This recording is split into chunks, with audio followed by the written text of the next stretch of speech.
দীর্ঘদিনের অপেক্ষার অবসান। বহিরগাছি পুরনো বাজার রেলগেটে তৈরি হচ্ছে সাবওয়ে খুশির হাওয়া এলাকায়। রানাঘাট উত্তর পূর্ব বিধানসভা এলাকায় আদিবাসীদের জন্য মিলল বড় স্বস্তির খবর। বহু প্রতীক্ষিত বহিরগাছি পুরনো বাজার এলাকায় অস্থায়ী রেলগেটে অবশেষে তৈরি হতে চলেছে সাবওয়ে।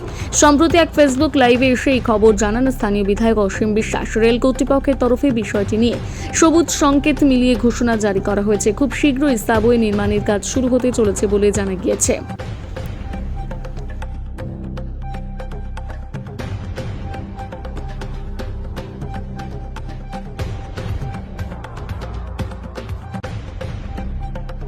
এখানে রেলওয়ে থেকে ঘোষণা হয়েছে আজই বহিরগাছি পুরনো বাজারে এখানে সাবওয়ে হবে, তো এর জন্য আপনাদের এলাকাবাসীর কতটা সুবিধা হবে কি বলবেন? একটু হবে, সামনে স্কুল আছে, স্কুলের জন্য একটু সুবিধা হবে।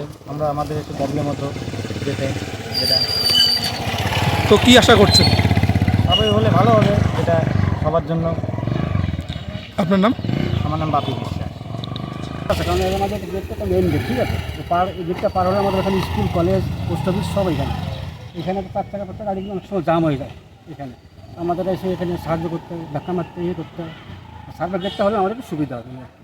সরকার থেকে আজই ঘোষণা হয়েছে এখানে বহিরগাছি পুরনো বাজার সাবওয়ে হবে, হ্যাঁ। তো কি বলবেন, কতটা আনন্দিত আপনারা? আমাদের গ্রামবাসী খুব আনন্দিত। আমরা তো বহুত দিকে ভাবছি আমাদের এখানে গেটটা হয়ে গেলে ভালো হবে। আপনার নাম? আমার শ্যামল বিশ্বাস। ঠিক আছে। দাদা, পুরনো বাজার বহিরগাছি পুরনো বাজার রেল গেটের এখানে রেল থেকে ঘোষণা হয়েছে খুব শীঘ্রই এখানে আন্ডারপাস শুরু হবে, তো এর জন্য আপনাদের সাধারণ মানুষজনদের এলাকার কতটা সুবিধা হবে? এখানে তো সুবিধাই হয়, রেল গেটটা হলে প্রয়োজন, খুব দরকার। এখানে স্কুল আছে, ব্যাংক আছে, আমাদের যাতায়াতের সুবিধাটা হয়। কতটা এটা করলে ভালো হয়।